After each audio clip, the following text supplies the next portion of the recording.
আপনি যে প্রশ্নটি তুললেন ফ্যামিলি কার্ড, আসলে এর আগেও যে রাজনৈতিক দল ক্ষমতায় ছিল তারা 10 টাকা কেজি চাল খাওয়াবে, প্রতি ঘরে ঘরে চাকরি দিবে, এগুলো হচ্ছে পপুলিস্ট পলিটিক্স বা জনতুষ্টিবাদ, যেটা বলে জনগণকে সেইখানে তুষ্টি করে তো সম্মোহন করে ভোটের মাঠ থেকে ভোট আদায়ের একটা কৌশল। কিন্তু যে রাজনৈতিক দলটি ফ্যামিলি কার্ডের সূচনা করছেন বা বলছেন, এটি আসলে আমাদের মতো দেশের জন্য প্রযোজ্য নয়। এটি এখন পর্যন্ত আমরা সেই অর্থনৈতিক সামর্থ্যেও পৌঁছাই নাই, আমাদের রাষ্ট্রীয় সক্ষমতাও তৈরি হয় নাই যে আমরা এইভাবে ফ্যামিলি কার্ড দিব।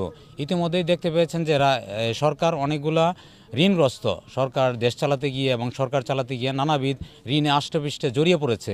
তো এই ফ্যামিলি কার্ডের টাকার উৎস কী হবে? এটা কি জনগণের টাকা নিয়েই আবার জনগণের মাঝে ধোঁকাবাজি করা হবে কিনা? এই ফ্যামিলি কার্ড দিতে গিয়ে আবার ট্যাক্স বাড়িয়ে দেওয়া হবে কিনা? নানান উপায়ে টাকা সংগ্রহ করা হবে কিনা? এই বিষয়গুলো কিন্তু স্পষ্ট করা হয়নি।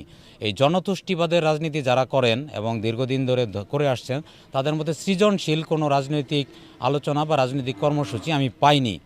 আজকে এই দেশের অর্থনৈতিক সক্ষমতা বৃদ্ধি করার জন্য, জনগণকে মৌলিক সুবিধাগুলো প্রদান করার জন্য যে অর্থনৈতিক ব্যবস্থাপনা দরকার, সেই আমাদের যে রাজস্ব কর্মসূচি প্রয়োজন এবং রাজস্ব সংগ্রহ এবং যে অর্থ প্রাপ্তির যে উৎসগুলো, সেগুলোর মাঝে যে সংস্কার সাধন করা দরকার, এই বিষয়ে তারা কোনো কথা বলছেন না।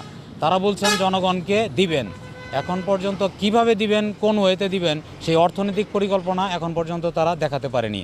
আর যে রাজনৈতিক দলটি এই ফ্যামিলি কার্ডের ইস্যু তুলেছেন, তাদের শাসন আমরা দেখেছি, বিগত 3বারে তাদের শাসন দেখেছি। তারা কি করেছেন?